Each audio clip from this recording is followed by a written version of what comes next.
Waiter leans in, voice low. Sir. It was declined. My hand sets a plain, scuffed wallet on white linen. One heavy card slides to the bill. Daughter-in-law whispers, eyes wet. Please, Mom. Please stop. I never told my son about my salary. He saw the apartment, the old leather bag, the sensible shoes, and decided I was ordinary. Maybe someone who typed memos and fetched coffee. He never knew I negotiated freight corridors across 3 countries, or that my compensation band averaged between $28,000 and $45,000 a month for the last decade, plus performance bonuses when hurricanes spared the ports and harvests hit their marks. He never needed to know. Dignity doesn't require a megaphone. And then he called, Mom, they want to meet you. Saturday, fancy place, please. Don't make it hard. The way please trembled told me everything. So I decided to go as hard as a thrift store dress and canvas tote could be. Not to cause trouble, no, to listen, to learn whether the family my son had married into measured human beings with a ruler made of money. Before I tell you how that dinner ended, if calm, dignified stories help you breathe easier at night, tap subscribe and like now. I post gently paced, evening-friendly stories designed for TV listening. Steady voice, clean morals, and endings that help you sleep. And tell me the city you're watching from. I keep a little notebook of your towns and brewed tea while I read them. Now let me show you what happened. Mom, Marcus said, Simone's parents are flying in from overseas. They'd love to meet you. We're thinking coat and cinder, 8 o'clock. He didn't have to say, please dress appropriately. It hung there like steam you can't see, but still feel on your skin. Do they know anything about me? I asked, a pause. I told them you work in an office, that you keep things simple, as if nights at my kitchen table with procurement contracts were simple, as if the years I spent learning to speak the language of warehouse floors and boardrooms with equal fluency could be folded into that one thin word. Simple. I'll be there, I said, and we hung up. My living room waited in its ordinary quiet. Scuffed floors that had earned every mark, grocery store frames with photos I actually loved, plants thriving in canning jars. Peace has a sound. Money rarely does. I stood and did a slow turn as if the room might answer a question I hadn't asked. Then I opened the closet and reached past the good blazer and the navy dress with the honest darts for the wrinkled gray that never looked right on anybody. It would do. I set it out like a prop that knew its lines. On Thursday, I was in a windowless conference room with a map of rail spurs and a spreadsheet the size of a prairie. 2 carriers were flirting with a strike. A drought had lowered the river. A seasonal citrus surge was snarling cold storage. My team spoke in numbers in miles per hour. But what we really meant was people. Orchard crews, forklift operators, mothers who needed hours and fathers who needed overtime. You're too calm, a younger colleague said, burying her face in a cup of coffee that lied about being strong. If I made your decisions, I'd throw up daily. Then it's a good thing you don't, I told her, smiling. But here's the secret. I don't calm the storm. I make sure every ship knows which light is mine. Storms respect lights. After the meeting, I walked past the warehouse break room and caught one of the guys on the phone, telling someone about his grandma's rent. Don't worry, I got it, he said. I'll pick up a Saturday shift. I kept walking. That's why I live quiet. Not because I can't live loud, but because quiet keeps my ears open. You can't hear who needs what when you're clanking. Saturday afternoon arrived like a visitor who doesn't knock. I took a long bath and put on the wrinkled gray. It looked like it had forgotten how to flatter anyone years ago. Perfect. I tied my hair back with a rubber band, left the watch in the drawer, and slid my phone into the canvas tote between a pack of tissues and a pen that still remembered last year's grocery list. In my kitchen, a pot of beans simmered for tomorrow, my small ritual for Sundays. I turned off the stove, cracked my window, and let the winter air slice the heat just enough to feel alive. I called a taxi. When it pulled up, the driver leaned over the back of his seat. Coat and cinder? He asked, eyebrows doing the arithmetic of my dress and that destination. Yes, I said, steady. He waited to see if I'd fill the silence with an explanation. I didn't. He nodded and merged into traffic like a man who has learned every kind of quiet. Coat and cinder glowed like a jewelry box. Brass, linen, a murmured soundtrack of money being comfortable. Marcus stood at a long table by the window, handsome and anxious, like he'd ironed the worry right into his shirt. He kissed my cheek. His eyes flicked over the dress, then away. Simone rose from her chair, a perfect pearl set in a perfect ear. She kissed me lightly, chin lifted by habit rather than pride. "Mother-in-law," she said, and the phrase slid out of her mouth like a shoe she was still breaking in. Her parents rose in unison. Franklin wore a suit that could buy a used car. His watch tried to be a personality. Veronica, emerald dress, sculpted hair.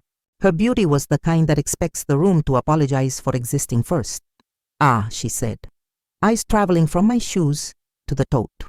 "How nice to finally meet you." Her handshake was light and careful, the way people pick up old paper. We sat.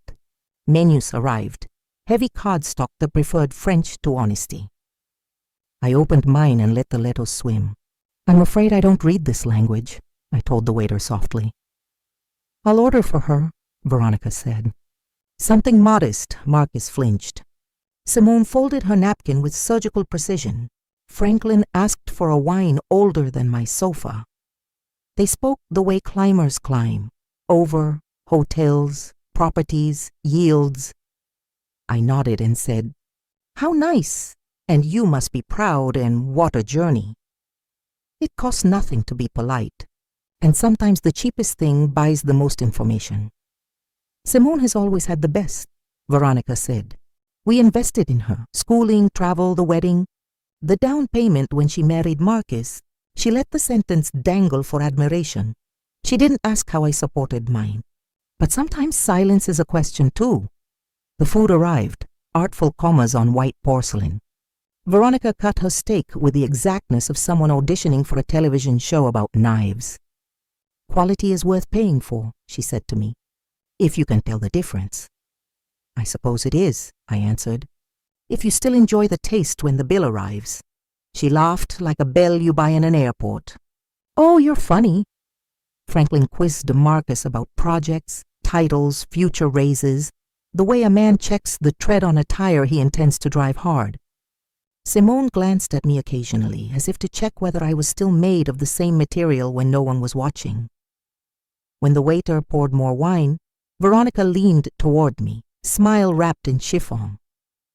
"And you, dear, what exactly do you do?" "I work in operations," I said. "Risk, contracts, throughput, keeping trucks honest and ships on time." "Administrative," she declared gently, like a diagnosis one bears with dignity. "Well, all honest work is dignified." "Yes," I said and lifted my water. When it's honest, dessert plates the size of saucers landed like punctuation marks.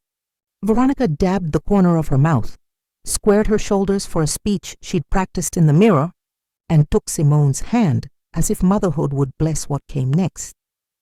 "We wanted to speak with you as a family," she began, voice covered in silk. "You raised Marcus well. We admire your courage. But we also believe young marriages need breathing room. So we were thinking," her lashes dipped, "we might help you. A modest monthly stipend, just so you won't worry. And in return, you could give Marcus and Simone space. Less calling, fewer requests, less dependence." There it was, charity as leash. I cut a tidy triangle of tart, lifted it, set it down again.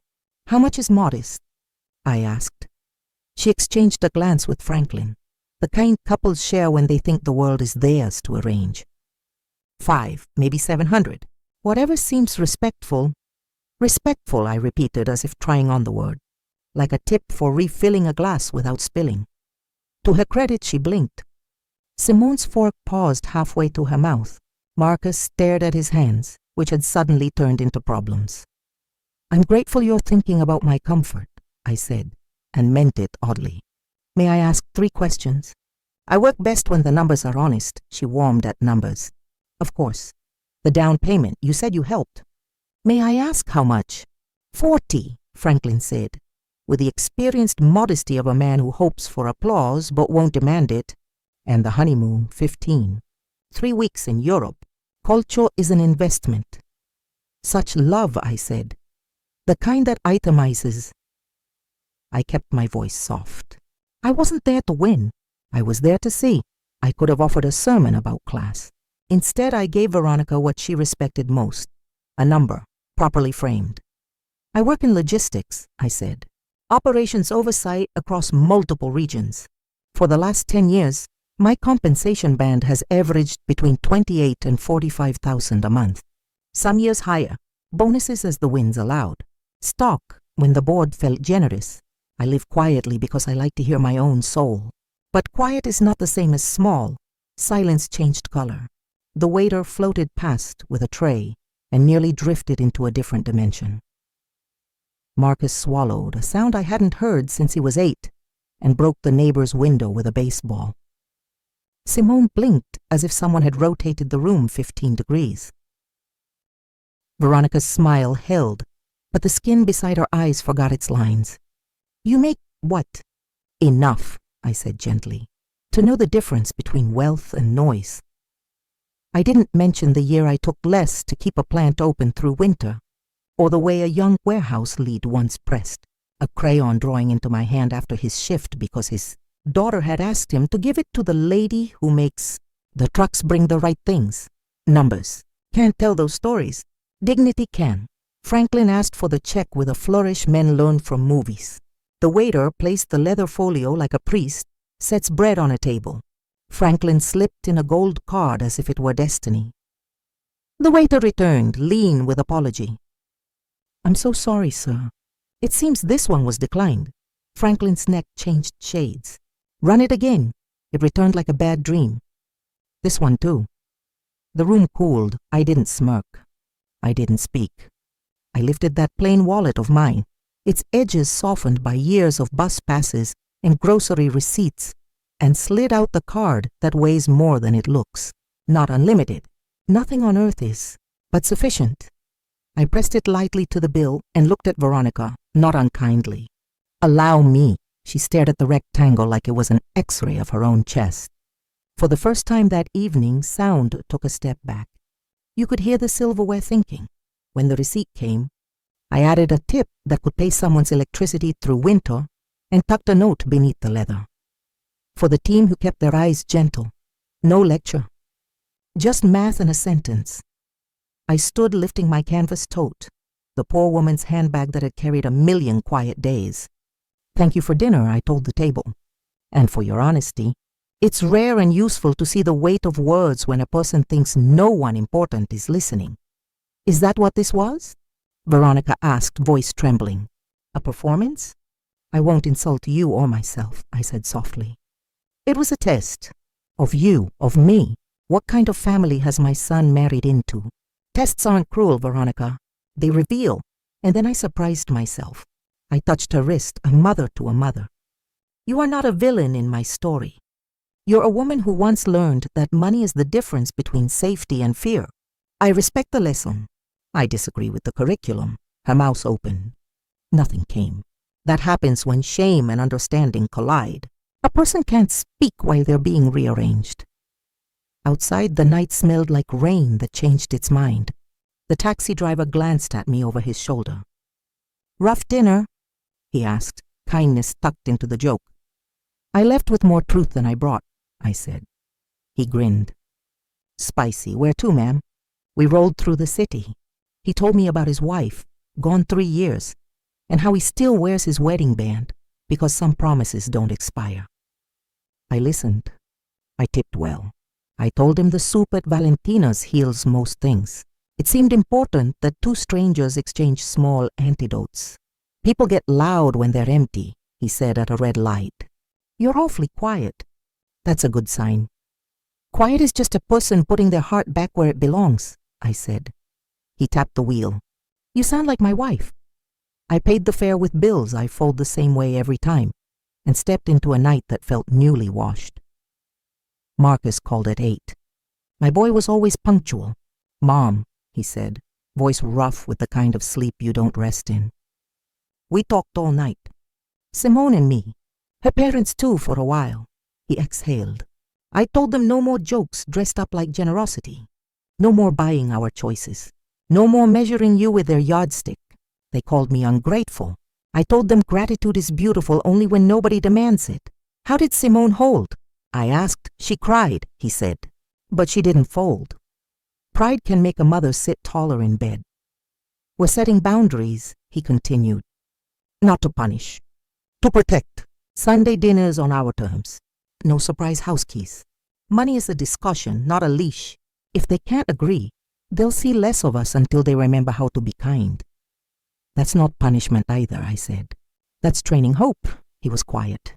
You were brave last night. I was tired last night, I confessed. Bravery is often a nap someone never took. He laughed in that wet way men do when they put boyhood away. I love you, Mom. Go love your wife, I told him. She's walking through a burning building with her parents' names on the doors. Hold her hand. On the third afternoon, my bell rang the way a question does. Simone stood in jeans, hair in a ponytail that made her look like herself, not a catalog. No makeup, no jewelry. She carried no handbag. I noticed, women carry their choices. May I come in? She asked. Her vowels softened the words. I poured tea. She took her time. My parents, she said at last, grew up with hunger as a roommate. Money kept the wolves away. They started to love the leash more than the safety. That happens, I said. She looked at her hands. I learned from them that love has a receipt. I learned last night that love has a voice. Her eyes met mine. I want to speak in the second language now, the one with kindness. You will stumble, I warned gently. Accent takes practice. She smiled the way mornings do. Will you correct me when I get it wrong? I'll invite you to try again, I said. Correction is for papers. The invitation is for people. We talked boundaries like grown women do. Curtains open, dignity in daylight. She deleted her mother's biometric access on their condo app and cried into a dish towel she kept twisting like it could wring out years. She practiced saying, "We love you, but no," until the words stopped cutting her mouth. When she left, she took nothing but air and, I think, a little courage. The text came at midnight when honest thoughts surfaced. I was cruel. It is hard to see yourself in a mirror you didn't choose. Simone has always been my second heartbeat. Please do not turn my daughter away while I learn to be someone she can respect. I stared at it long enough for my tea to go cold. Then I typed, I will not turn away a woman who knocks without a crown. I hit send and let the quiet purr. People rarely confess to wickedness. They confess to fear. If you listen for the difference, you'll save yourself years. I returned to Cote and Cinder the following week with a small envelope. Inside was a note to the waiter, Luis. I asked his name, and a gift card to the bakery across the street. For the team that did their jobs without letting the room make them cruel. He blinked hard and slipped it into his pocket like it might fly away. We only did what we're paid to do, he said. No, I told him. You did what you're raised to do. He laughed, surprised at how good that sentence felt on his face. Franklin called me from a number that showed up as unknown. Old men and debt collectors do that. His voice had lost the edge that makes wives look at you sharply. Miss Sterling, he said, it was a bank safety hold. Traveling triggers. Embarrassing but not catastrophic. I suppose that doesn't matter. You saw what you needed to see. I saw a man who thinks competence is a crown, I said, and a woman who thinks the crown is a lifeline. I also saw a daughter who wants to grow without stepping on anyone's throat. He cleared his. We'll try. He sounded like a person looking at a treadmill. Try as a seed, I said. Water it, would you? He stopped, the way pride trips. We're new to this. If I say something that sounds wrong, may I ask you to tell me? You may ask, I said. And I may sometimes say no, or not now, or not mine to teach. But ask. Thank you, he said.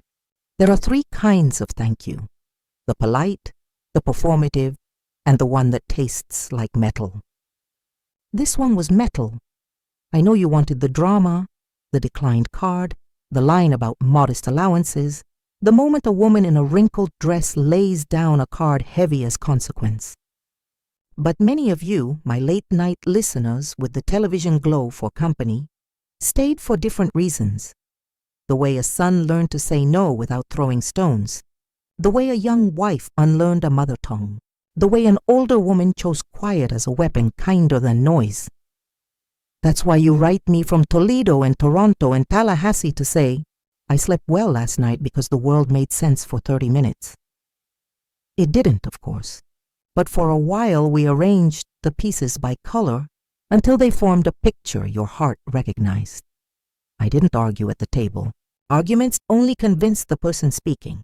I paid the bill. I didn't outline my net worth. Context matters. Exhibition does not. I left that for those who need to hear themselves clink. I didn't punish Simone. People conditioned by control don't heal when you control them better. They heal when you give them shape and softness and let them pick. I didn't forgive instantly. I also didn't lock the door. Doors exist for both reasons. 2 Sundays later, we met at my place. I cooked beans that had soaked all night and rice that had to water. I set out the good plates, chip on one rim and all. Simone brought a salad like a bouquet and set it down as if the table might shy. Marcus opened the window. The city breathed in. Veronica texted at the hour families arrive late. Would you accept us if we came without opinions? I told her try to come without performance. Opinions we could survive. They came, nervous and overdressed, as wealthy people often are in rooms that won't applaud. Franklin looked around and said, You have a lovely view. He meant the maple that turns gold in October. Veronica handed me a small jar of imported jam. We brought this, she said, and on the drive over I told Franklin it might be the wrong gift. And he said maybe there isn't a wrong gift if it's truly for the person and not the picture you want to take of yourself giving it. I looked at Franklin. You said all that? He shrugged. Some of us learn out loud. We ate. We practiced the odd choreography of new respect. Let people finish. Ask why before how. Laugh with your chest and not your teeth. At one point, Simone pulled a key from her pocket and set it in her mother's palm. We love you, she said, and we need space. Veronica closed her fingers around the metal like it might bite. Then she opened them and put the key back on the table. We love you too, she said. We will learn how to knock. In the middle of dessert, the power went out on the block. The room softened into one candle flame. We sat in that gentler light. People's edges looked kinder in candlelight. Veronica reached for Simone's hand under the table. The air changed temperature. I wanted everything for her, Veronica said, voice small enough to tell the truth. I forgot to want things of her. To be kind, to be curious, to be able to love people who shop at thrift stores without making them explain. Wanting everything for a child is a beautiful mistake, I said. A mistake still, but beautiful, she cried without gulping. That's how you can tell it's real. I used to tell a long story about an old woman feeding birds in a park, but the truth fits in a sentence. Pigeons don't rank each other before they share bread. People do. The birds are not noble for it. They just are. If you don't have time for a sermon, watch the pigeons and eat your lunch with your heart open. That's all. Money bought me a lock that doesn't wiggle and shoes that don't hurt, a dentist who hums and a doctor who listens, a lawyer who writes letters with the right words in the right order. Money paid the electric when Winters forgot to be gentle. Money sent a forklift operator's kid to day camp once, quietly, because his mother worked double shifts when school closed. Money did not buy me a son who tells the truth. I raised him for that. Money did not buy me a daughter-in-law who returns alone to say, teach me the second language. She chose that. Money cannot buy class, but it can rent performance long enough to fool the neighbors. When the lights flicker, performance goes first. If you're here at this point, you like stories that feel like a warm light in a hallway. If you'd like another cued for tonight, hit subscribe. I'll keep a seat for you and a story that ends with air you can breathe. Do you ever feel, she asked at a bakery, whose coffee tastes like it forgives you, that you're one bad month away from being the person you used to be. All the time, I said. That's what keeps me decent. She stirred sugar she didn't need. I got used to doors opening. I forgot they aren't automatic for everyone. You can hold them, I said. That's a start, she nodded. It embarrasses me how obvious that sounds. Obvious truths are the ones we hide best, I told her. She bought a loaf for the neighbor she'd never met. That's how movements begin. Crumbs, carried. He asked to meet in the park, that neutral territory where men can speak without furniture judged. We walked past the pond where turtles claim the same log year after year. You don't like me, he said. Not a question. I don't like what money does to you, I answered. But I like what you tried to do at my table when the lights went out. I never thought I'd be the man whose card gets declined, he said. I felt small. You felt human, I said. Some of us get there earlier by different roads. He looked at the water as if it might provide an alibi. When Simone was little, we counted coins for bus fare. I promised no more counting. Then last week I caught myself counting. People, count blessings, I said. People resent that less. He laughed, startled. You're dangerous. Only to bad habits, I said. Some of you will fall asleep before I finish. That's not an insult to my storytelling. That's a compliment to your nervous system. Aging teaches us that the best stories smooth the inside of the head until the hard places don't scrape. I hope you dreamed of a table where you are not weighed before you're welcomed. If you wake at 3 a.m., the house too quiet, remember this. You are not small because you live alone. You are not loud because you ask for respect. You are not ungrateful because you draw a line. Boundaries are love with edges. Put one around your peace. It turned out that my son is a man who can love 2 women at once, his mother and his wife, without making them opponents in a game, invented by cowards. It turned out that my daughter-in-law was not a porcelain doll. She was a woman taught porcelain behavior. She changed materials. That's harder than breaking. It turned out that Franklin, under all that clock and collar, could say, I was wrong, and mean it like a first language. It turned out that Veronica was not a villain, just a survivor who forgot to put down her knife when dinner started. She is learning to eat with a fork.